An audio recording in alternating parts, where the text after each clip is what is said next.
பேசுகிறவன் அவன் தான் ஆசாரியன். சொல்லுங்க, மனுஷனுக்காய் தேவனோடு கூட பேசுகிறவன் ஆசாரியன். அல்லேலூயா. 4வது வசனம் எபிரெயர் 5:4. அந்த ஆசாரியன் எப்படிப்பட்டவன் என்று சில காரியத்தை சொல்லி நான் செய்திக்கு வருகிறேன். ஆரோனை போல அழைக்கப்பட்டவன். ஆசாரியன் என்று சொன்னால் அழைக்கப்பட்டவன். சொல்லுங்க, அல்லேலூயா. 2 பேர் கை விட்டு சொல்லுங்க, அழைக்கப்பட்டவன்.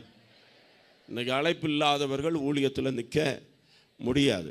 அவன் ஒரு ஊழியக்காரனா முதல்ல அவன் என்ன செய்யணும்? அழைக்கப்பட்டிருக்கணும். அல்லேலூயா. ஆமென், ஸ்தோத்திரம். ஆமென். ஏதோ காரியங்களை பார்த்து வந்தவன் அல்ல ஊழியக்காரன். மனுஷனை பார்த்து வந்தவன் அல்ல ஊழியக்காரன். பணத்தை பார்த்து வந்தவன் அல்ல ஊழியக்காரன். அல்லேலூயா. அழைக்கப்பட்டு வந்தவன் கர்த்தருடைய ஊழியக்காரன். அல்லேலூயா. ஆமென். அந்த அழைப்பு என்று சொன்னால் அல்லேலூயா, பிறந்த பிறகு வருகிறது அல்ல அழைப்பு, பிறப்பதற்கு முன்பதாகவே அழைக்கிறார். நீ உன்னை தாயின் கற்பத்திலே உருவாகும் முன்பாகவே நான் உன்னை பெயர் சொல்லி அழைத்தேன். அழைக்கப்பட்டவங்க ஒரு ஆமென் சொல்லுங்களேன். அல்லேலூயா. 2 ஏற்படுத்தப்பட்டவன் ஆசாரியன். 1 அழைக்கப்பட்டவன், 2 ஏற்படுத்தப்பட்டவன். அல்லேலூயா. அவன் 3 கனம் பெற்றவன் ஆசாரியன். என்ன ஊழியத்துக்கு? இந்த கனமான ஊழியத்திலே. ஆமென். அல்லேலூயா. 4 அவன் அல்லேலூயா ஸ்தோத்திரம். அதனுடைய ஆமென் 5வது வசனத்தை வாசியுங்கள். தம்மை தாமே உயர்த்தவில்லை, நீர் என்னுடைய குமாரன், இன்றுதான் உம்மை ஜனிப்பித்தேன் என்று அவரோடு சொன்னவர் அவரை உயர்த்தினாரே. அல்லேலூயா. இனி கவனிங்க, பழைய ஏற்பாட்டில் ஆசாரிய ஊழியத்துக்காய் பிரித்தெடுக்கப்பட்ட கோத்திரம் எதுன்னு கேட்டா லேவி கோத்திரம். என்ன கோத்திரம்? லேவி கோத்திரத்தை கர்த்தர் தமக்கு பிரியமான சொந்தமான கோத்திரமாக இருக்கும்படி தெரிந்தெடுத்தார். அந்த கோத்திரத்தில் ஆசாரிய ஊழியத்துக்காக ஒரு குடும்பத்தை மட்டும்தான் தெரிஞ்செடுத்தார். அந்த குடும்பத்தினுடைய பெயர் ஆரோனுடைய குடும்பம். அல்லேலூயா. ஆரோனுக்கு பிறகு கண்டவங்கெல்லாம் ஆசாரியனாய் மாற முடியாது. பழைய ஏற்பாட்டின் நியமப்படி ஆரோனுடைய குமாரன் ஆசாரியன் ஆவான். ஆரோனுடைய குமாரனுக்கு பிறகு அவனுடைய குமாரன் என்ன செய்யணும்?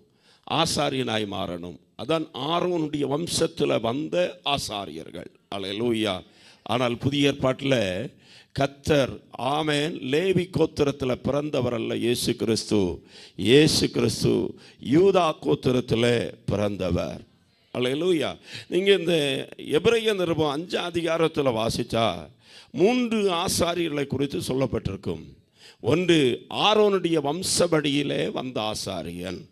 2 அவன் மெல்கிசேதேக் என்கிற ஆபிரகாமுடைய காலத்தில் இருந்த ஒரு ஆசாரியன். 3 இயேசு கிறிஸ்து என்று சொல்லப்படுகிற பிரதான ஆசாரியன். அல்லேலூயா.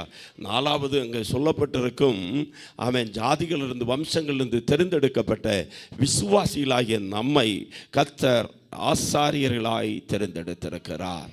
அதைத்தான் பேதுரு சொல்லும்போது 2ஆம் அதிகாரம் 9ஆம் வசனத்தில் சொன்னார், நீங்களோ உங்களை அந்தகாரத்திலிருந்து ஆச்சரியமான ஒளியினிடத்திற்கு வர வளைத்தவருடைய புண்ணியங்களை அறிவிக்கும்படிக்கு தெரிந்து கொள்ளப்பட்ட சந்ததியாயும் ராஜரிகமான ஆசாரிய கூட்டமாயும் இருக்கிறீர்கள். அல்லேலூயா. அப்போ நம்ம என்ன செய்ய நினைக்கணும்? என்னை கர்த்தர் ஒரு ஆசாரியனாக வச்சிருக்கிறார். அல்லேலூயா. பாஸ்டர் ஒய்கேபி ஹென்றி மூலமா ஆமாம் நம்ம ஆசாரியனை குறித்து படம் எல்லாம் பார்த்து படித்தோம். எத்தனை பேருக்கு ஞாபகம் இருக்குது? அல்லேலூயா. பாஸ்டர் ஒய்கேபி ஹென்ரியை ஞாபகம் இருக்கா? ஆமென்.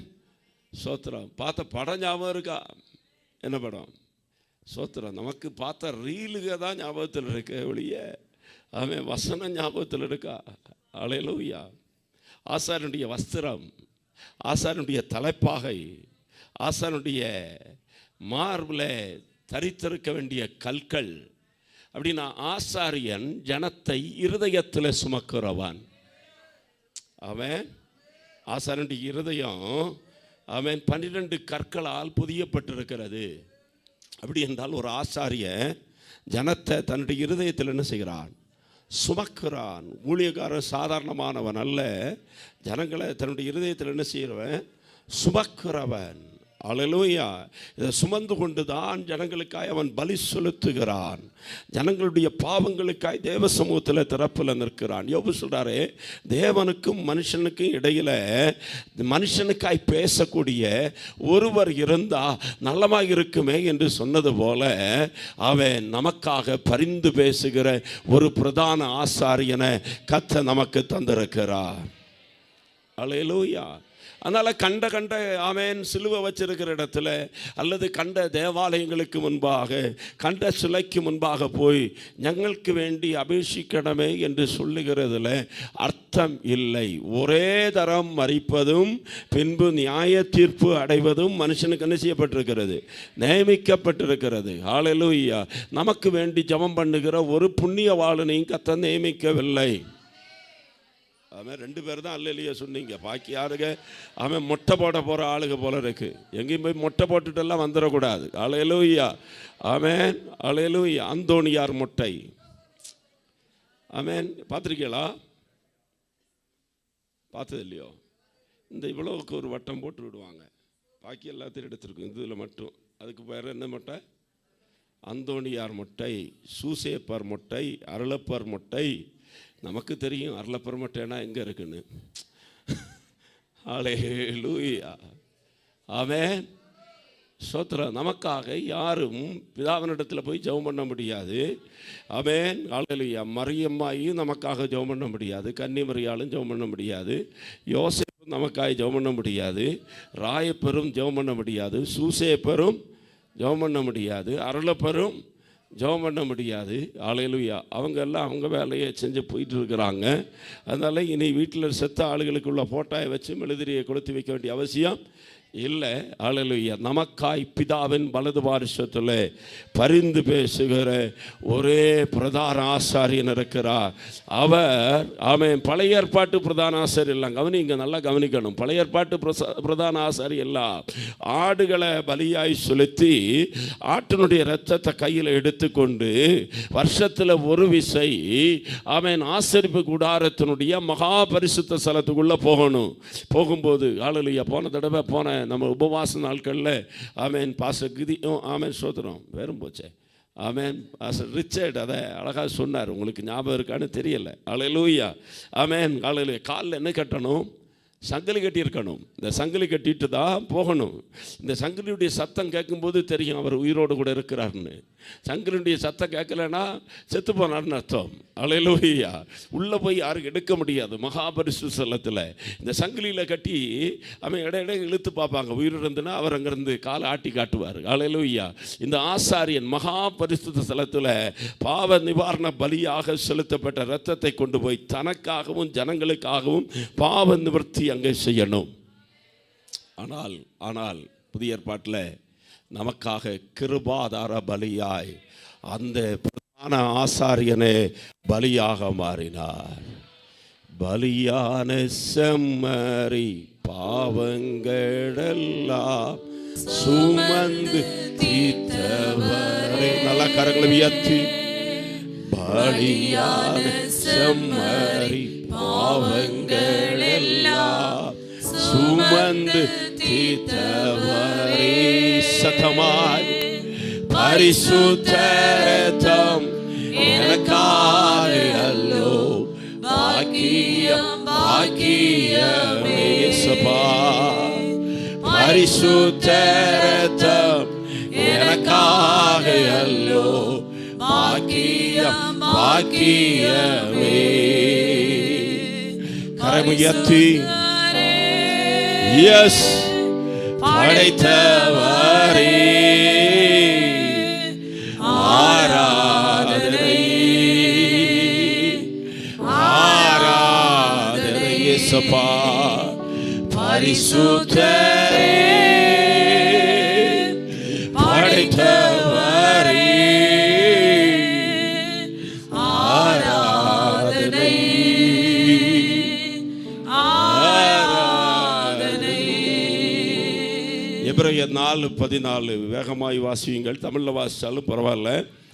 ஆமென். வானங்களின் வழியாய் பரலோகத்துக்கு போன தேவகுமாரனாகிய இயேசு என்னும் மகா பிரதான ஆசாரியன் நமக்கு இருக்கிறபடியால் நாம் பண்ணின அடுக்கையை உறுதியாய் பற்றி கொண்டிருக்க கடவோம். அல்லேலூயா. 15வது வசனம், நம்முடைய பலங்களை குறித்து பரிதபிக்க கூடாது. பிரதான ஆசாரியன் நமக்குறாமல் எல்லா விதத்திலும் நம்மை போல சோதிக்கப்பட்டும் பாவம் இல்லாதவராய் இருக்கிற பிரதான ஆசாரியனே நமக்கு இருக்கிறார். ஒரு ஆமென் சொல்லுங்கள். நமக்கு இருக்கிற பிரதான ஆசாரியன் சாதாரணமானவர் அல்ல. வானங்களின் வழியாய் பரலோகத்துக்கு போன தேவகுமாரனாகிய இயேசு என்னும் மகா பிரதான ஆசாரியன் நமக்கு இருக்கிறபடினாலே நாம் பண்ணின அறிக்கையை உறுதியாய் பற்றி கொண்டிருக்க கடவோம். அல்லேலூயா. சில தாய்மார்கள் ஆமென் ஹல்லேலூயா டிவியில் நம்முடைய ப்ரோக்ராம் பார்த்துட்டு ஃபோன் பண்ணுவாங்க. ஆமென் சொல்லுவாங்க, ஹல்லேலூயா பாஸ்டர் എടുത്തല്ലോ അതിനായി സന്തോഷം. ഞാൻ പലരെയും വിളിച്ച് മടുത്തിട്ടാണ് ദൈവദാസനെ വിളിക്കുന്നത്. എനിക്ക് വേണ്ടി പ്രാർത്ഥിക്കുവാൻ ആരുമില്ല. எனக்காய் ஜெபம் பண்ணக்கூடியவங்க யாருமே இல்லை. நமக்கும் சில நேரத்தில் தோணும் நமக்காய் ஜெபிக்கக்கூடியவர்கள் யாருமே இல்லை என்று. ஆனால் நமக்காய் பிதாவின் வலது பார்சத்தில் 24 மணி நேரமும் அவன் வருஷத்து 365 நாளும் வானங்களின் வழியாய் பரலோகத்துக்கு எடுக்கப்பட்ட பிரதான ஆசாரியனாய் இயேசு பிதாவின் வலது பார்சத்தில் நமக்காய் இன்றைக்கும் பட்சபாதம் செய்து கொண்டிருக்கிறார். ஆரோன் மரித்தார், அடக்கம் பண்ணப்பட்டு விட்டார். எலியாசர் என்கிற பிரதான ஆசாரியன் மரித்தார், அடக்கம் பண்ணப்பட்டு விட்டார். அபியத்தார் என்கிற ஆசாரியன் மரித்தார், அடக்கம் பண்ணப்பட்டார். பழைய ஏற்பாட்டில் வந்த பரிசுத்தவான்கள் எல்லாம் மரித்தார்கள், அடக்கம் பண்ணப்பட்டார்கள். ஆனால் இயேசு கிறிஸ்து மரணத்தை ஜெயித்தவராய் கல்லறைகளை உடைத்துக் கொண்டு எழும்பினவராய் வானங்களின் வழியாய் பரலோகத்துக்கு போய் பிதாவின் வலது பார்சத்தில் இருந்து இன்றைக்கு உங்களுக்காய் எனக்காக அவர் பரிந்து பேசிக் கொண்டிருக்கிறார். ரோமர்கள் நிருபம் 8ஆம் அதிகாரத்தில் நம்ம வாசிக்கிறோம். ரோமர்கள் நிருபம் 8ஆம் அதிகாரம் அதனுடைய அல்லேலூயா 34வது வசனத்தை வாசியுங்கள். ஆக்கினைக்குள்ளாக தீர்க்கிறவன் யார்? கிறிஸ்துவே மரித்தவர், அவர் எழுந்தும் இருக்கிறார். அவரே தேவனுடைய வலது பார்சத்திலும் இருக்கிறவர், நமக்காக வேண்டுதல் செய்கிறவரும் அவரே. பக்கத்தில் இருக்கிறவங்களை பார்த்து சொல்லுங்க, இயேசு நமக்காய் வேண்டுதல் பண்ணுகிற பிரதான ஆசாரியனாய் இருக்கிறார். அல்லேலூயா. நீ சொல்ற செய்தியை கொஞ்சம் உன்னிப்பாக கவனிக்கணும். அல்லேலூயா. சோத்திரம். ஒரு தகப்பன் பிள்ளைக்காக ஜெபம் பண்ண எதுக்காக ஜெபம் பண்ணுவார்? ஜெபம் பண்ணதுக்கிற தகப்பன்மார யாராவது சொல்லுங்களேன். கையை வைத்துனீங்க, நல்லது. பிள்ளைக்காக ஜெபம் பண்ணா எதுக்காக ஜெபம் பண்ணுவீங்க? ஒரு தாய் தன்னுடைய பிள்ளைக்காக ஜெபம் பண்ணுவதுக்காக ஜெபம் பண்ணுவீங்க. நமக்கு தெரிஞ்சாலும் தெரியாட்டாலும் ஒரே ஒரு ஜெபம், ஆசீர்வதி ஆண்டவரே. മത്തായിതാ മലരുന്നു കർത്താവേ നോക്കിക്കൊള്ളണമേ. ആമേൻ. என்ன ஆசீர்வதிங்க, என் பிள்ளைய ஆசீர்வதி, இதுக்கு மேலே யாரையும் ஆசீர்வதிக்காதீங்க ஆண்டவரே. அல்லேலூயா. ஆமேன். நம்ம ஜெபம் பண்ணால் எப்படி ஜெபம் பண்ணுவோம்? ஒன்று புத்தியை கொடுன்னு ஜெபம் பண்ணுவோம், இல்லாட்டா படிப்பை கொடுன்னு ஜெபம் பண்ணுவோம், வேலையை கொடுன்னு ஜெபம் பண்ணுவோம், கல்யாணம் நடக்கணும்னு ஜெபம் பண்ணுவோம். அல்லேலூயா. இந்த ஜெபத்துக்கு பஞ்சமே இல்லை பாருங்க. ஆமென். அல்லேலூயா. ஒரு காலத்தில் ஜெபம் பண்ணியிருப்பாங்க, எனக்கு படிப்பு தாரோன்னு. பிறகு கொஞ்சம் கழிஞ்சோன்னு ஜெபம் பண்ணியிருப்பாங்க, படித்து முடிச்சுட்டு ஆண்டவர் என்ன தாரும்? வேலை தரணும். இப்போ வேலை கிடச்சிட்டு என்ன ஜெபம் பண்ணுவாங்க? கல்யாணம் ஆகணும்னு. கல்யாணம் ஆகிட்டு என்ன ஜெபம் பண்ணுவாங்க? பிள்ளையை தாரணும். பிள்ளை கிடச்சிட்டு நீ என்ன ஜெபம் பண்ணுவாங்க? வீடை தாரும் ஆண்டவரை. வீடு கிடச்சிட்டு நீ என்ன ஜெபம் பண்ணுவாங்க? பிள்ளைக்கு படிப்பை தாரும் ஆண்டவரை. அதுவும் கிடச்சிட்டு நீ என்ன ஜெபம் பண்ணுவோம்? பிள்ளைக்கு வேலை கிடைக்கணும் ஆண்டவரை. அதுவும் கிடச்சிட்டு நீ என்ன ஜெபம் பண்ணுவோம்? பிள்ளை கல்யாணம் ஆன ஆண்டவரை. அதுவும் கிடச்சிட்டு நீ என்ன ஜெபம் பண்ணுவோம்? பிள்ளைக்கு பிள்ளை கிடைக்கணும் ஆண்டவரை. அல்லேலூயா. சோத்ரா. சிலருக்கு ஆசை என்ன தெரியுமா? பேரப்பிள்ளைக்கு கல்யாணம் பார்த்துட்டு சாகணும்னு. அதுக்காக ஜெபம் பண்ணிட்டு இருக்கிறது. இயேசு ஜெபம் பண்ணா அதுக்காக ஜெபம் பண்ணுவார். இயேசுவிடத்தில் கற்றுக்கொள்ளணும். இயேசு பூமியில் இருந்தபோது கடைசியாக ஜெபம் பண்ணின ஒரு ஹை ப்ரீஸ்ட்லி ப்ரேயர், பிரதான ஆசாருடைய ஜெபத்தை நாம் வேதத்தில் பார்க்கிறோம். நமக்கு தேவையான எல்லாவற்றையும் தேவனுடைய ஆவியானவர் வேத வசனங்களில் எழுதி வச்சிருக்கிறார். ஜெபிக்கிற தேவ பிள்ளைகளுக்காய் கர்த்தரை துதிக்கிறேன். இனியும் ஜெபிக்கணும், இனியும் திறப்பில் நிற்கணும். ஒரு பிரதான ஆசாரியன் எப்படி ஜனங்களுக்காய் தேவ சமூகத்தில் திறப்பில் நின்று ஜெபிக்கிறாரோ அதுபோல நின்று ஜெபிக்கிறது தான் அல்லேலூயா திறப்பில் நின்று ஜெபிக்கிற ஜெபம். அல்லேலூயா. ஜனத்துக்காய் பரிந்து பேசி ஜெபிக்கிறது தான் அல்லேலூயா ஸ்தோத்திரம் ஒரு பிரதான ஆசாரியனுடைய வேலை. ஜனத்தை இருதயத்தில் சுமப்பது தான் ஒரு பிரதான ஆசாரியனுடைய வேலை. இன்றைக்கு நமக்காக பிதாவின் வலது பாரிசத்தில் இருக்கிற இயேசு கிறிஸ்து நமக்காய் வேண்டுதல் பண்ணி கொண்டிருக்கும் போது அவர் பண்ணின ஒரு 6 குறிப்புகளை நான் வேகமாய் சொல்லும்படியாய் விரும்புகிறேன். காதுள்ளவர்கள் காதுகளை திறந்து தேவ சத்தத்தை கேட்கணும். பரிசுத்த ஆவியானவர் இன்றைக்கு நம்மோடு கூட பேசுவாராக. ஆமென். யோவான் எழுதின சுவிசேஷம் 17ஆம் அதிகாரத்தை நீங்க திரும்ப திரும்ப வாசிக்கணும். இயேசு பரமேறி சென்று அவன் பிதாவினுடைய சமூகத்தில் இளைப்பாறுதலை பிரவேசிப்பதற்கு முன்பதாக பூமியிலே அவர் ஏறெடுத்த ஜெபத்தை யோவான் தன்னுடைய சுவிசேஷ புத்தகத்திலே 17ஆம் அதிகாரத்தில் எழுதி வைத்திருக்கிறார். யோவான் சுவிசேஷம் 17ஆம் அதிகாரத்தினுடைய 11வது வசனத்தை முதலாவது வாசிக்க கேட்கலாம். நான் இனி உலகத்தில் இரேன், இவர்கள் உலகத்தில் இருக்கிறார்கள், நான் உம்மிடத்துக்கு வருகிறேன். பரிசுத்த பிதாவே, நீர் எனக்கு தந்தவர்கள் நம்மை போல ஒன்றாயிருக்கும்படிக்கு நீர் அவர்களை உம்முடைய நாமத்தினாலே காத்துக்கொள்ளும். கரமையத்தி ராமே சொல்லுங்க. இயேசு ஜெபம் பண்ணது எதுக்காக ஜெபம் பண்ணார்? ஆமென். அவங்களுக்கு நல்ல வீடை கொடு ஆண்டவரே, அவர்களுக்கு நல்ல ஒரு ஹெலிகாப்டரை கொடு ஆண்டவரே, ஆண்டவரே அவர்களுக்கு நல்ல ஆசீர்வாதத்தை கொடுமண்டல்ல. இதெல்லாம் நமக்கு தேவை என்பதை ஆண்டவர் அறிந்திருக்கிறார். நாம் வேண்டிக் கொள்வதற்கு முன்பதாகவே இவைகளை ஆண்டவர் தர வல்லமையுடையவராக இருக்கிறார். ഇനി ഞാൻ ലോകത്തിൽ ഇരിക്കുന്നില്ല, ഈ ലോകത്തിൽ ഇരിക്കുന്നു, ഞാൻ നിന്റെ അടുക്കൽ വരുന്നു. പരിശുദ്ധ പിതാവേ, അവർ നമ്മെ പോലെ ഒന്നാകേണ്ടതിന് നീ എനിക്ക് തന്നിരിക്കുന്ന നിന്റെ നാമത്തിൽ அவரை காத்துக்கொள்ளடமே. அல்லேலூயா. இந்த உலகத்துல கிறிஸ்தவ வாழ்க்கையில ரொம்ப முக்கியமானது ஆமென் தேவனோடு கூட இருக்கிற ஐக்கியம். சொல்லுங்க. ஆண்டவர் முதல் ஜெபம் பண்ணினது ஐக்கியத்திற்காய் ஜெபம் பண்ணினார். ஆமென். 12 சீசர்களுக்குள்ள பிரிவினை இருந்தது. ஆமென். 12 பேரை ஆண்டவர் ஒன்றுமையாய் காக்க முடியலை. பல நேரங்களில் இவர்களிலே தான் யார் பெரியவன் என்கிற எண்ணம் அவர்களுக்குள்ளே வந்து கொண்டிருந்தது. ஆகவே தன்னுடைய கடைசி நேரத்தில் இயேசு ஜெபிக்கிற முதல் ஜெபம், நானும் ஆண்டவரை பிதாவை நீரும் ஒன்றாயிருக்கிறது போல இவரும் நம்மை போல ஒன்றாயிருக்கும்படி அனுக்கிரகம் செய்தரலும். அல்லேலூயா. 4 ஐக்கியம் ரொம்ப முக்கியமானது. ஒன்று, தேவனோடு கூட இருக்க வேண்டிய ஐக்கியம். சொல்லுங்க. யாரோடு கூட இருக்க வேண்டிய ஐக்கியம்? 2, குடும்பத்தில் இருக்க வேண்டிய ஐக்கியம். 3, சபையில் இருக்க வேண்டிய ஐக்கியம். 4, சமூகத்தில் இருக்க வேண்டிய ஐக்கியம். மறுபடியும் சொல்கிறேன். 1, தேவனோடு கூட இருக்க வேண்டிய உறவு. 2, குடும்பத்தில் இருக்க வேண்டிய உறவு. 3, சபையோடு இருக்க வேண்டிய ஐக்கியம். 4, தேசத்தோடு இருக்க வேண்டிய ஐக்கியம். அல்லேலூயா.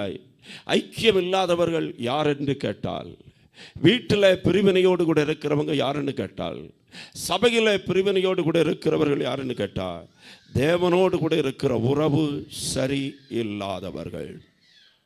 ஆமாம். தேவனோடு நமக்கு சரியான ஒரு உறவு இருக்கும்னா தேவ மக்களோடும் நமக்கு என்ன இருக்கும்? உறவு இருக்கும். அல்லேலூயா. இந்த உறவு காக்கப்படணும். ஐக்கியம் ரொம்ப முக்கியம். 2 பேரை பார்த்து சொல்லுங்க. ஐக்கியம். தேவனுடைய கிரியை ஐக்கியம் இல்லாத இடத்துல வெளிப்படாது. ஐக்கியம் இல்லாத இடத்துல ஜெபம் கேட்கப்படாது. புருஷன்ட்ட பேசாமல் இருந்துட்டு சபையில் வந்து வானத்துக்கும் கீழேயும் குதிச்சா ஜெபம் என்ன செய்யாது? மனைவியிட்ட ஒப்புரவாகாமல் ஊழியம் செஞ்சால் அந்த ஊழியத்தை கர்த்தர் என்ன செய்ய மாட்டார்? அங்கீகரிக்க மாட்டார். அல்லேலூயா. ஜெபிக்கிறவங்க இருக்கிறீங்க, கவனியுங்கள். அல்லேலூயா. முதலாவது ஜெபம் பலிபீடத்தில் வரும்போது ஆண்டவர் சொன்னார், உன்னுடைய காணிக்கை நீ செலுத்த வந்தபோது உன் சகோதரன் பேரில் உனக்கு குறை உண்டென்று அங்கே நினைவுகூறுவாயாகில் முன்பு போய் உன் சகோதரனோடு கூட என்ன செய்யணும்? ஒப்புரவாகுதல் ரொம்ப முக்கியம். ஒப்புரவாகுதல் இல்லாமல் நம்ம பண்ணுகிற ஜெபத்தினால பதில் வருவது இல்லை. ஏன் சில குடும்பங்கள் ஆசீர்வதிக்கப்படுவதில்லை? அல்லேலூயா. இந்த வாரம் முழுவதும் நான் இந்த குறித்து ஜெபம் பண்ணி கொண்டிருக்கிற போது சில நேரத்தில் சில ஆளுகளை ஆண்டவர் காட்டுவார், சில குடும்பங்களை காட்டுவார். ஆமென். அல்லேலூயா. சிலருடைய நபர்களை முகங்களை ஆண்டவர் காட்டுவார். நம்ம தான் என்ன செய்கிறோம்? ஆசாரியன்னா சாதாரணமானவல்ல, ஜனத்தை இருதயத்தில் சுமக்கிறோம். ஒருவேளை உங்கள்கிட்ட ஃபோன் பண்ணாமல் இருக்கலாம், உங்கள் வீட்டுக்கு வராமல் இருக்கலாம், ஆனால் சுமக்கிறோம். தெரியும் இந்த ஆளுக்குள்ளே என்ன வெளிப்படுகிறது என்று சொல்லி. அவன் சில நேரத்தில் உறவுகள் பாதிக்கப்பட்டு கொண்டிருக்கிறது. பெற்றோருக்கும் பிள்ளைகளுக்கு சரியான உறவுகள் இல்லை, கணவன் மனைவிக்கு சரியான ஐக்கியம் இல்லை. ஆமென். நாம் ஆலயத்தில் வருகிறோம், நம்முடைய ஜெபம் கேட்கப்படணும்னா இயேசு அன்னைக்கு ஜெபம் பண்ணினார், பிதாவே நானும் நீரும் ஒன்றாயிருக்கிறது போல இவர்களும் ஒன்றாயிருக்கும்படி கர்த்தாவே நீர் காத்தருளும். கொஞ்சம் கவனிங்கள். ஆமென். நம்முடைய வீடு துறக்கப்பட்டு கிடக்கக்கூடாது, நம்முடைய இருதயம் வேலை இல்லாமல் கிடக்கக்கூடாது. ஏதேன் தோட்டத்தில் உறவு நல்லா இருந்தபோது ஆண்டவர் உள்ள வந்தார், ஐக்கியம் நல்லா இருந்தபோது சந்தோஷம் இருந்தது. ஏதேனில் தேவனோடு கூட இருந்த ஐக்கியம் நல்லா இருந்தபோது எந்த கவலையும் இல்லை, எந்த கண்ணீரும் இல்லை. ஆனால் அந்த ஐக்கியத்தை பிரிக்கும்படி தக்கம் பார்த்து உள்ள நுழைந்தவன் பேருதான் பாம்பு அல்லது சர்ப்பம். நம்முடைய வீட்டுக்குள்ளே சர்ப்பம் நுழைவதற்கு இடம் கொடுக்கக்கூடாது. நம்முடைய சபைக்குள்ளே சர்ப்பம் நுழைவதற்கு என்ன செய்யக்கூடாது? இடம் கொடுக்கக்கூடாது. பிரிவினையின் ஆவியை கொண்டு வந்து போடுகிற சந்தேக பிசாசுகளுக்குள்ளே இடம் கொடுக்கக்கூடாது. ஹல்லேலூயா. ஆமென். நம்முடைய மனதை பாதிக்கிற விஷயங்களுக்கு இடம் கொடுக்கக்கூடாது. நம்முடைய கண்கள் காக்கப்படணும், நம்முடைய செவிகள் காக்கப்படணும், நம்முடைய இருதயம் காக்கப்படணும். ஆண்டவரே, என்னுடைய குடும்பத்துக்குள்ளே ஐக்கியம் இருக்கணும். ஹல்லேலூயா. தனிப்பட்ட விதத்தில் தேவ பிரசன்னத்தை நாம் அனுபவிக்கிறவர்களாக இருக்கணும். அல்லேலூயா. நான் ஜெபம் பண்ணினால் ஆண்டவர் கேட்கிறார் என்கிற உணர்வு, ஆண்டவர் என் கூட வருகிறார் என்ற உணர்வு. ஆமென். நான் தேவ சமூகத்தில் வந்து உட்காரும்போது தேவனை நான் பார்க்க முடிகிறது என்கிற உணர்வு நமக்கு இல்லாமல் போச்சுனாலே தேவன் நம்மை விட்டு தூரமாய் போயிட்டார்னு அர்த்தம். அல்லேலூயா. தாவீதை போல அழணும், ஆண்டவரே சுத்த இருதயத்தை என்னிலே சிருஷ்டிங்க ஆண்டவரே, நிலவரமான முடிய ஆவியை எனக்குள்ள திரும்ப தாங்க ஆண்டவரே. ஏதோ சும்மா வந்து உட்கார்ந்துட்டு போகிறது அல்ல, உண்மையாய் தேவ பிரசன்னத்தை நம்மால் அனுபவிக்க முடிகிறதா? ஆலயத்தில் மட்டுமல்ல, வீடுல, வேலை ஸ்தலத்தில் 24 மணி நேரமும் எங்க போனாலும் அந்த தேவனோடு கூட இருக்கிற உறவு.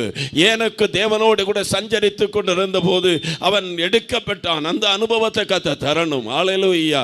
இல்லை 21 நாள் உபவாசம் இருக்கும் போது மட்டும்தான் உறவு நல்லா இருக்கிறது என்று சொன்னா ஏதோ குழப்படிகள் இருக்கிறது. இல்லை தேவ பிள்ளையே, 24 மணி நேரமும் தேவனுக்கு நமக்கு இருக்கிற உறவு சரியாக இருக்கணும். ஆமென். ரெண்டு வீட்டில் ஐக்கியம் நல்லா இருக்கணும். அப்படி வீடு ஜெப வீடா இருக்கணும். அல்லேலூயா. ஏன் குடும்ப ஜெபம் பண்ணணும்னு சொல்றோம்? ஆமென். நமக்கு 21ஆம் நாளில் பாஸ்டர் பிஜி வர்கீஸ் வந்திருந்தாங்க. 2 காரியத்தை அவங்க சொன்னதை நீங்கள் கவனிச்சிருக்கீங்களான்னு தெரியல. குடும்ப ஜெபம் மட்டும் இல்லை, படுக்கையிலையும் ஜெபம். ஏன் சிலர் பொஞ்சாதி கையை பிடிக்க மாட்டாங்க, சில கணவன் கையும் பிடிக்க மாட்டாங்க. பயங்கர வெக்கமா அவங்களுக்கு இருக்கிறாங்க ஆளுங்க. எனக்கு தான் தெரியும்னு சொல்லிட்டுனே, நீங்கள் ஒன்றும் சொல்லாட்டாலும் நமக்கு ஆண்டவர் சொல்லதான் என்ன செய்வார்? அல்லேலூயா. குடும்ப ஜெபம் என்றால் கணவன் மனைவி பிள்ளைகள் இணைந்து ஜெபிக்கிற ஜெபம். ஏன் அந்த ஜெபம்? என் வீட்டுக்குள்ள பிசாசு நினைச்சக்கூடாது. அல்லேலூயா. டிவி வழியாக வருவான், ஷார்ட்ஸ் பார்த்துட்டு வருவான், ரீல்ஸை கொண்டு வருவான். அல்லேலூயா. யாரோ வந்தவங்க கூட வந்திருப்பான்.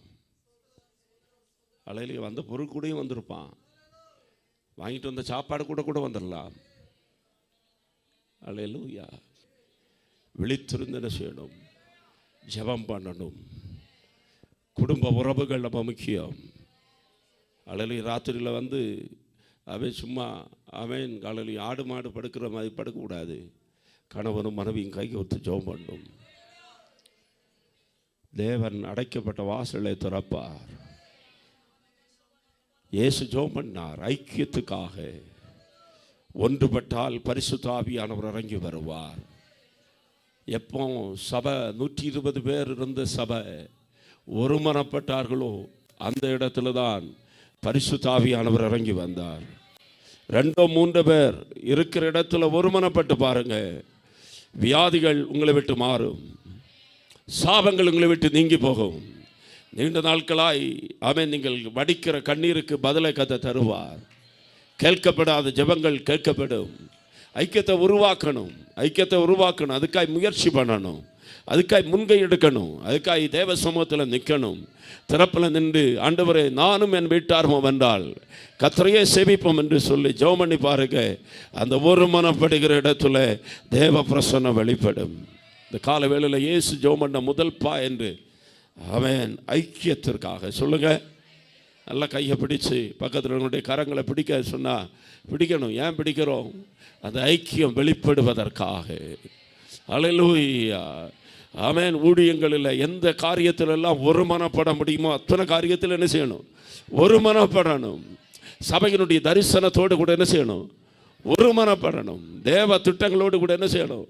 ஒருமனப்படணும். தேவ ஊழியங்களோடு கூட என்ன செய்யணும்? ஒருமனப்படணும். அல்லேலூயா. பிரிந்து போகிறவன் தன்னுடைய இச்சையின்படி போகிறானாம். அல்லேலூயா. சோத்திரம். தன்னுடைய கூட்டை விட்டு அலைகிற குருவி எப்படி இருக்குமோ அப்படியே தன்னுடைய இச்சையின்படி பிரிந்து போனவனும் இருப்பான். அல்லேலூயா. பிரிந்து போகிறதை கர்த்தர் வெறுக்கிறார். பிரிவினைகளை கர்த்தர் வெறுக்கிறார். பிரிவினையின் ஆவிகளுக்கு இடம் கொடுக்க கூடாது. அல்லேலூயா. நான் அப்பொல்லோவை சேர்ந்தவன் என்றும், நான் பவுலை சேர்ந்தவன் என்றும், நான் பர்னபாவை சேர்ந்தவன் என்றும், நான் கேவாவை சேர்ந்தவன் என்றும், நான் கிறிஸ்துவை சேர்ந்தவன் என்றும் பிரிவினையின் ஆவிகளுக்கு நம்ம என்ன செய்யக்கூடாது? அல்லேலூயா. சொல்ற எத்தனை பேருக்கு புரியுது? ஆவியானவர் இந்த காலவேளையில் சொல்லுகிற செய்தியை காதுள்ளவர்கள் என்ன செய்யட்டும்? கேட்கட்டும். அல்லேலூயா. கர்த்தர் நல்லவர். ஆமென். 6 காரியத்தை சொல்லணும். ஆமென். அல்லேலூயா. 2வதாக யோவான் 17ஆம் அதிகாரம் 13வது வசனத்தை வாசியுங்கள். இப்பொழுது நான் உம்மிடத்துக்கு வருகிறேன். அவர்கள் என் சந்தோஷத்தை நிறைவாய் அடையும்படி உலகத்தில் இருக்கையில் இவைகளை சொல்லுகிறேன் என்று சொல்லுவது ஜெபிக்கிறேன் தான் அர்த்தம். யார்கிட்ட சொல்றாரு? പിതാവിനിടത്തിൽ சொல்லுகிறார். ഇപ്പോഴും ഞാൻ നിന്റെ അടുക്കൽ വരുന്നു. എൻ്റെ സന്തോഷം അവർക്കുള്ളിൽ പൂർണ്ണമാകേണ്ടതിന് ഇത് ലോകത്തിൽ വെച്ച് സംസാരിക്കുന്നു. உலகத்தில் வச்சு ஆண்டவர்கிட்ட சொல்றாரு, என்னுடைய சந்தோஷம் அவர்களில் நிறைவாய் இருக்கும்படி. ஆமென். அல்லேலூயா. காலையிலே தான் கேட்டேன் எத்தனை பேர் சந்தோஷமா இருக்கிறீங்கன்னு. ஆமென். அல்லேலூயா. உண்மையா நமக்குள்ள சந்தோஷம் இருக்கா? இயேசு ஜெபம் பண்ண எதுக்காக தெரியுமா? நமக்குள்ள என்ன வரும்படியாய்? சந்தோஷம் வரும்படியாய். அந்த சந்தோஷம் எப்படி வரணுமா? நிறைவான சந்தோஷம். அல்லேலூயா. எங்க சந்தோஷம் வரணும்? இருதயத்தில் வரணும். சந்தோஷம் எங்க வரட்டும்? அல்லேலூயா. கரங்களை உயர்த்தி ஒரு ஆமென் சொல்லுங்களேன். ஆமென். நம்ம கேட்டால் சொல்லுவோம் சந்தோஷமாக இருக்கிறீங்களா? ஆமாம் பாஸ்டர். அது உண்மையாக எத்தனை பேருக்கு சொல்ல முடியும் சந்தோஷமாக இருக்கிறேன்னு? அல்லேலூயா. ஆமென். பிதாவே ஸ்தோத்திரம். ஆண்டவரே ஸ்தோத்திரம். ரட்சகரே ஸ்தோத்திரம். என்ன கேட்ட எத்தனை பேர் உண்மையாக சந்தோஷமாக இருக்கிறோம்? சிறைச்சாலையில் இருக்கிற மனுஷன் சொல்லுகிறார், கர்த்தருக்குள் எப்பொழுதும் எப்பொழுதும் சந்தோஷமா இருக்க. அல்லேலூயா. ஆண்டவருக்கே தெரியுது இவங்களுக்கு எப்போதும் சந்தோஷம் இருக்காது. சந்தோஷம் மட்டும் இவங்களை விட்டு என்ன செய்யும்? போயிட்டே இருக்கு. அதான் ஆண்டவர் ஜெபம் பண்றாரு, இவர்களுக்கு என்ன சந்தோஷம் உண்டாகணுமா? நிறைவான சந்தோஷம். சத்தமாக சொல்லுங்கள். பிள்ளைங்க ஓடி நடக்கட்டு, அதுக்கு சின்ன பிள்ளைய வரும். ஆனால் செய்தியை கவனிங்க. அவன் நிறைவான சந்தோஷம். அல்லேலூயா. இந்த வெளியிலிருந்து வர்ற சந்தோஷம் எல்லாம் போலியானது. வெளியிலிருந்து உள்ள சந்தோஷம் அத்தனையும் நிரந்தரமற்றது. ஆமென். பிறந்த நாளுக்கு கேக்கு வெட்டும்போது பிள்ளைகளுக்கு எவ்வளோ சந்தோஷமாக இருக்குது பாருங்க. அந்த சந்தோஷம் எவ்வளோ நேரம் நிற்கி? கேக்கு தீர்ற வரைக்கும் கூட இல்லை. ஆமென். அது பார்க்குது, எனக்கு கிடைச்சதை விட அவனுக்கு கொஞ்சம் கூட கொடுத்துருக்காங்கன்னு நினச்ச உடனே அதுக்கு சந்தோஷம் என்ன செய்யுது? போகிறது. பொருட்களால் வருகிற சந்தோஷம் நிரந்தரம் அல்ல. ஆமென். சோத்திரம். ஒரு காலத்தில் புதிய சட்டை எல்லாம் கிடச்சா சந்தோஷமாக இருக்குது. இப்போ யாருக்கு இருக்குது? ஆமென். துணி கிடச்சா எல்லாம் சந்தோஷம் எல்லாம் இருந்த காலம் எல்லாம் போயிட்டு. ஒரு காலத்தில் நல்ல சாப்பாடு கிடச்சா சந்தோஷம் இருந்தது. இன்றைக்கி சாப்பாடுனால இங்கே சந்தோஷம் இருக்குது இல்லை. அல்லேலூயா. சோத்திரம். வீடு கட்டின சந்தோஷம் கடன் அடைக்கும்போது போயிட்டு. கல்யாணத்துக்கு இருந்த சந்தோஷம்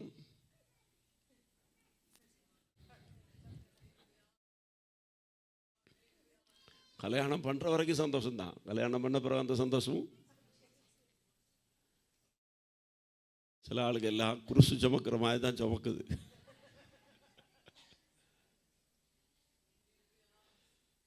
என்ன செய்ய? அல்லேலூயா.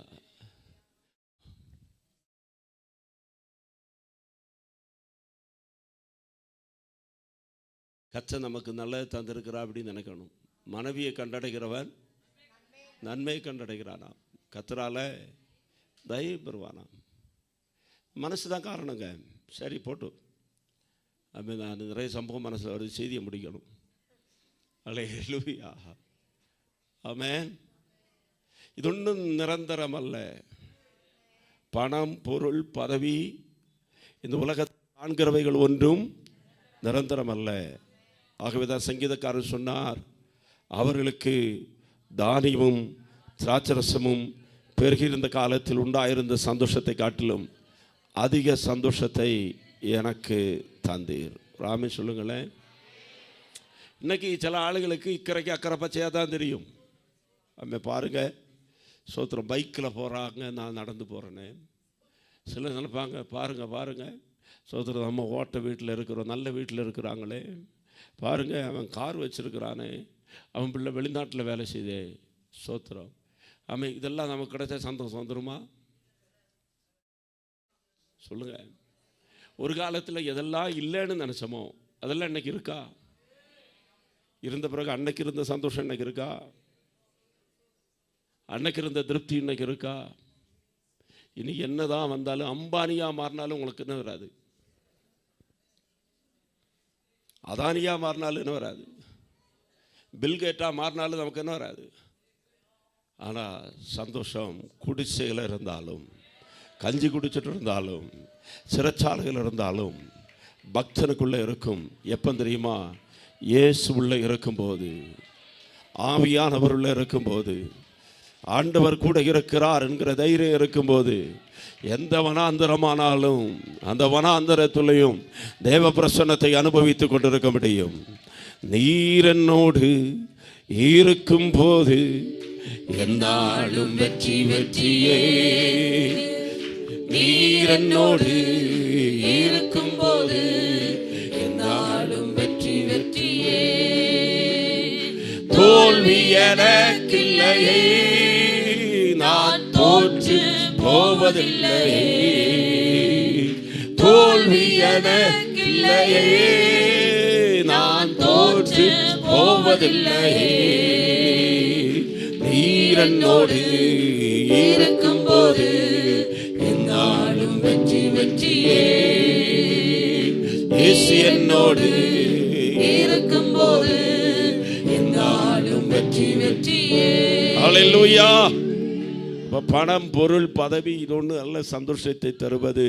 நிரந்தரமான சந்தோஷத்தை தருகிறவர் இயேசு மட்டுமே. அவர் நம்மோடு கூட இருந்தால் எப்போதும் நம்முடைய உள்ளம் சந்தோஷமாக இருக்கும். இயேசு ஜெபம் பண்ணினார், இவர்களுக்கு நிறைவான சந்தோஷம் உண்டாகி இருக்கும்படிக்கு. அல்லேலூயா. நம்ம முயற்சி பண்ணணும். சந்தோஷமாக இருக்கணும். சொல்லுங்கள் அல்லேலூயா.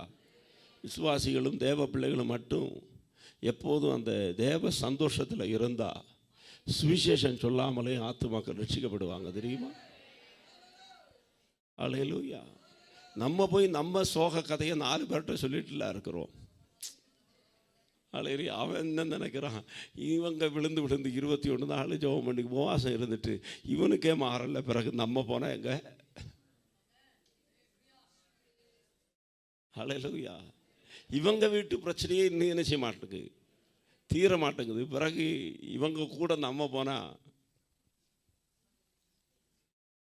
அல்லேலூயா. நம்ம போய் வீட்டு பிரச்சனையை, கணவன் பிரச்சனையை, மனைவி பிரச்சனையை, பிள்ளை பிரச்சனையை எல்லாம் ஊருக்காரன்ட்டு சொல்லிட்டு இருக்கிறோம். சில ஆறுதலுக்கு அதுதான் ஒரு ஆறுதல். தேவனுடைய பாதம் ஆறுதலாய் தெரியாதவங்களுக்கு உலகம்தான் ஆறுதலாக இருக்கும். உலகம் ஆறுதலாக இருக்கிறவர்களுக்கு தேவனுடைய நன்மை ஒன்றும் வராது. ஏன்னா நமக்கு தேவன் மேலே என்ன இல்லை, நம்பிக்கை இல்லை. தேவன் மேலே நம்பிக்கை இருந்தால் அவர் பார்த்து கொள்ளுவார் அப்படின்னு தைரியமாக போவோம். பாட்டியம்மா ஆமென் சோத்திரம், மாட்டு வண்டியில் ஏறின மாதிரி தான். ஏறின பிறகும் தலையிலேருந்து தான் இருக்குது, சுமையாக தான் இருக்குது. அல்லேலூயா. என் பாரங்களை, என்னுடைய கவலைகளை அவர் சுமக்கிறார் என்கிற தைரியம் நமக்கு இருந்தால் எதை குறித்தும் நமக்கு என்ன இல்லை, கவலை இல்லை. எப்போதும் நம்ம சந்தோஷமாக இருப்போம். அல்லேலூயா. எப்போதும் சந்தோஷமாக இருப்போம். கவலை என்பது தேவன் தருகிறது அல்ல, கவலையே பிசாசனுடைய ஆயுதம். சந்தோஷமாக இருந்து பாருங்கள், பிசாசை வைக்கப்பட்டுருவா. அல்லேலூயா. பிரச்சனை மத்தியில் சந்தோஷமாக இருக்கணும். மனைவி சத்தம் போட்ட போது சந்தோஷமாக இருக்கணும். புருஷன் திட்டின போது சந்தோஷமாக இருக்கணும். வேலை செஞ்சு காசு கிடைக்காத போது சந்தோஷமாக இருக்கணும். ஆமென். அல்லேலூயா. பணம் நஷ்டம் வந்தபோது என்னதான் இருக்கணும், சந்தோஷமாக இருக்கணும். எல்லா நிலைமையிலையும் சந்தோஷமாக இருக்கணும்னா எல்லாம் கர்த்தர் பார்த்து கொள்ளுவார். என் தேவன் எனக்கு இருக்கிறார் அப்படிங்கிற நம்பிக்கை இருக்கும். ஆனால் மட்டும்தான் நம்மளால் என்ன செய்ய முடியும், சந்தோஷமாக இருக்க முடியும். ஆகவே தான் பக்தன் பாடினான், சந்தோஷமாக இருங்க, எப்பொழுதும் சந்தோஷமா இருங்க, சந்தோஷமா.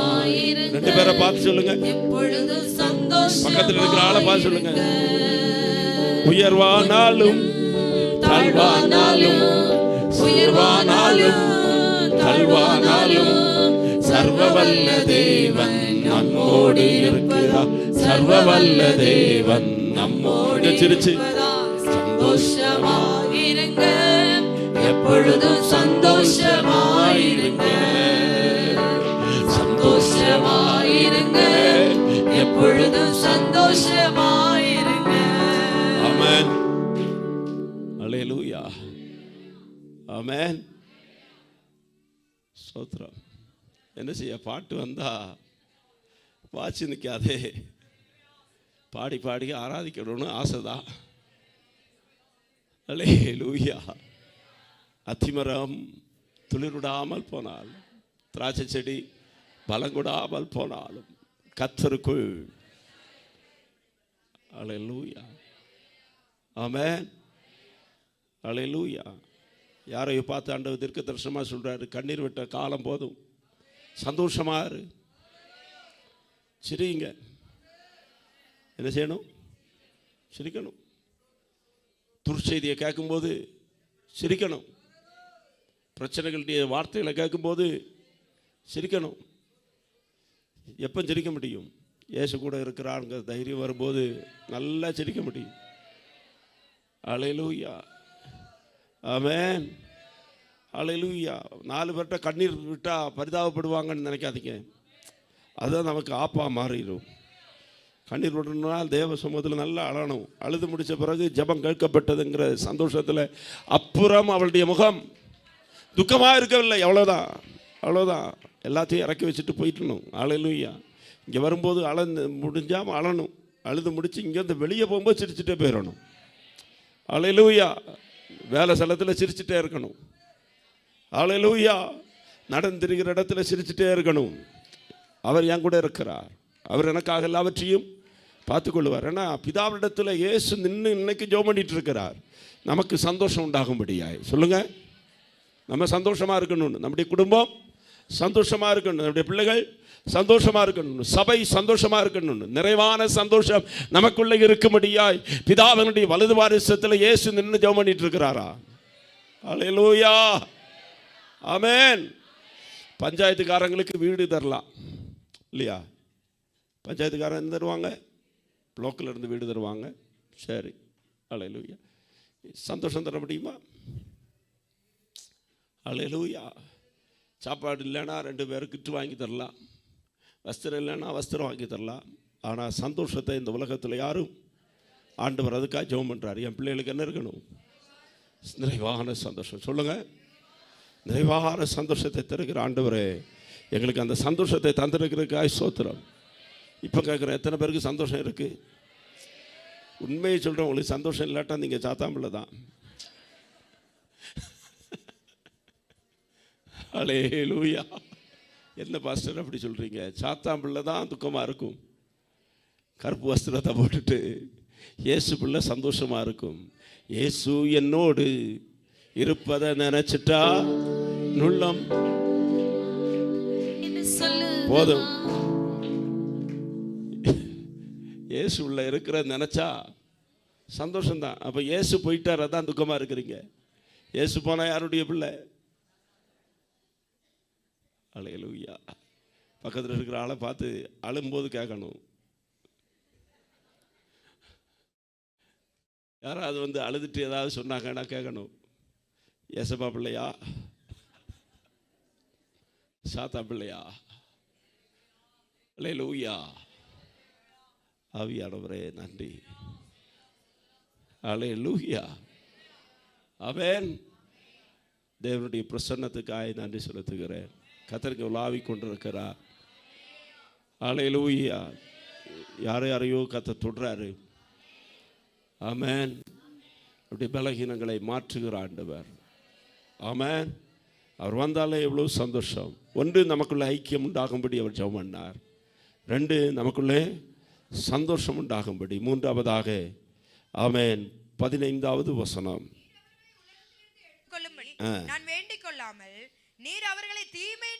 நீர் அவர்களை தீமை நின்று காக்கும்படி வேண்டிக் கொள்ளுகிறேன். எல்லாரும் அடையாளப்படுத்திக் கொள்ளுங்கள். അവരെ ലോകത്തിൽ നിന്ന് എടുക്കണമെന്നല്ല, ദുഷ്ടൻ്റെ കയ്യിൽ അകപ്പെടാതെ വണ്ണം അവരെ കാത്തുകൊള്ളണം എന്നത്രേ ഞാൻ അപേക്ഷിക്കുന്നത്. ராமே சொல்லுங்க. எவ்வளோ கருத்தா பிதாவின் வலது வருஷத்தில் நின்று இயேசு நமக்காய் இன்னைக்கும் ஜெபிக்கிறார். அல்லேலூயா, ஆமென். இந்த ஒரு வாரமும் பெஞ்ச மழையை பாருங்க. நேற்றுக்கெல்லாம் ஜெபம் பண்ண, ஆண்டவரே காலையில் மழை பெய்யக்கூடாது. ஆமென், அல்லேலூயா. நேற்று ராத்திரி இருந்த மழை பெய்யலை. ஸ்தோத்திரம். ஏன்னா நம்ம ஆலயத்தில் ஆராதனைக்கு வரணும்னு நம்மளை காட்டிலும் அவர் அக்கறையுடையவராக இருக்கிறார். நம்மை குறித்து கருதுகிற தேவன், நம்மை விசாரிக்கிற தேவன். அவன் நம்ம வீடு ரொம்ப ஸ்ட்ராங்கான வீடானனால காற்றில் எடுக்காமல் அப்படி இருக்கலை. அவன் நம்ம பூமியெல்லாம் ரொம்ப ஸ்ட்ராங்கானதுனால நம்ம ஆபத்தில் காக்கப்படலை. நமக்காய் பிதாவின் வலது வாரிசத்தில் பரிந்து பேசுகிற இயேசு. அல்லேலூயா, ஆமென். நம்ம வீட்டு பக்கத்தில் எல்லாம் போகிற லைன் கம்பி, நீங்கள் பக்கத்தில் பார்த்தா தான் தெரியும். கரண்ட் கம்பி கை உயர்த்தினா பற்றுரும். ஆனாலும் கர்த்தர் தான் என்ன செய்கிறார்? காக்கிறார். ஆமென். சுற்றிலும் வருகிற ஏராளமான பிரச்சனைகள், மழையினால் வருகிற பிரச்சனை மட்டும் இல்லை, வியாதிகள், ஆபத்துகள், இனி நமக்கு விரோதமாக எழும்புகிற மனுஷர்கள் செய்கிற சூழ்ச்சிகள், ஆமென், துஷ்டருடைய கையில் அகப்படாத வேண்டாம். ஆமென். தமிழுக்கு மலையாளத்துக்கும் கொஞ்சம் வித்தியாசம் இருக்கு இல்லையா? மலையாளத்தில் துஷ்டன்ற கையில் அகப்படாத வேண்டாம். தமிழில் வருகிற தீமையிலே அவர்கள் அகப்படாத வேண்டாம், காத்து கொள்ளும். ஆமென். ஆமென். பக்கத்தில் இருக்கிற ஆளாப்பா சொல்லுங்க, நான் தீமை நின்று காக்கப்பட்டது எனக்காக இயேசு பிதாவின் இடத்துல ஜெபம் பண்ணிட்டு இருக்கிறார்.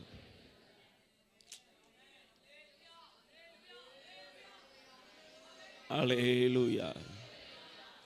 ஆமென், ஆமென். கொஞ்சம் கவனிங்களே. ஸ்தோத்திரம். ஜெபத்துக்கும் நமக்கும் சம்பந்தம் இல்லாத ஆளுகளே உள்ள உட்காந்துருப்போம். ஒரு நேரம் கூட உபவாசம் பண்ணி ஜெபம் பண்ணாத ஆளுகள் எல்லாம் உள்ள உட்காந்துருப்பீங்க. குடும்ப ஜெபம் பண்ணாத ஆளுகள் உள்ள உட்காந்துருப்பீங்க. தனி ஜெபம் பண்ணாத ஆளுகள் உட்காந்துருப்பீங்க.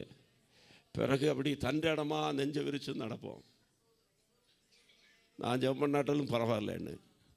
ஆனால் ஒன்று நீங்கள் புரிந்து கொள்ளணும், நான் நெஞ்ச விரிச்சு இப்படி நடந்தது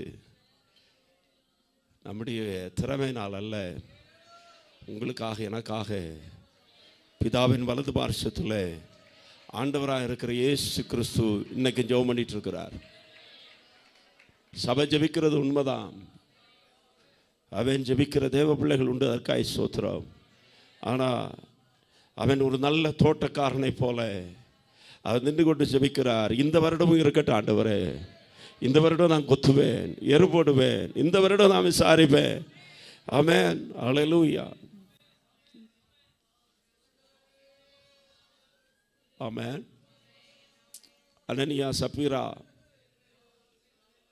பொய் சொன்னாங்க புதிய ஏற்பாட்டில். அனனியா முதல்ல சொன்னார். அந்த நேரத்தில் பேதுரு சொன்னார், பரிசுத்த ஆவியினிடத்தில் பொய் சொல்ல பிசாசானவன் உன்னுடைய இருதயத்தை ஏவனது என்னன்னு சொன்ன நேரத்திலேயே விழுந்து செத்தே போனான் சபைக்குள்ள. அவளை கொண்டு போய் அடக்கம் பண்ணிட்டாங்களாம். எனக்கு அந்த பகுதி வாசிக்கும் போதெல்லாம் சிந்தை என்னன்னா, ஒரு புருஷன் சொந்தம் செத்தா முதல்ல யார்கிட்ட சொல்லுவாங்க? மனைவிட்ட, பிள்ளைகிட்ட, தாய் தப்புன்னா அவங்கள்ட்ட குடும்பத்தில் சொல்லி அவங்க வந்து பார்த்த பிறகு தான் அடக்கமே நடக்கும் இல்லையா?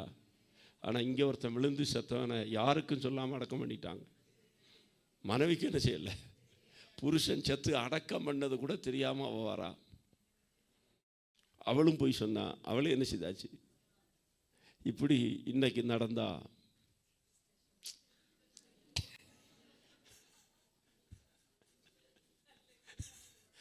நம்ம சபையில் எத்தனை பேர் இருப்பாங்க? சொன்ன மனசிலாச்சா? அல்லேலூயா. அன்னைக்காவது அடக்க ஆராதனை நடத்துறதுக்கு வாலிபர்களாவது இருந்தாங்க. இன்னைக்கு யாரும் இருக்க மாட்டாங்க, தூக்கிட்டு போகிற கூட இருக்காது. ஆனாலும் நாம் இன்னைக்கு நிற்பதும் நிர்மூலமாகாமல் இருப்பதும் அவருடைய சுத்த கிருபை. அவர் அலையிலே நமக்காய் பிதாவின் வலது வாரிசத்தில் பரிந்து பேசி கொண்டிருக்கிறார். தீமையை நின்று மரணங்கள் விலகி போனதுக்கு காரணம் என்ன தெரியுமா? ஐசியிலிருந்து வெளியே வந்ததனுடைய காரணம் என்ன தெரியுமா? கேன்சர் சுகமானுடைய காரணம் என்ன தெரியுமா? எவ்வளோ பெரிய வியாதிகள் வந்துட்டு நம்ம இன்னியும் நிலைநிற்கிற காரணம் என்ன தெரியுமா?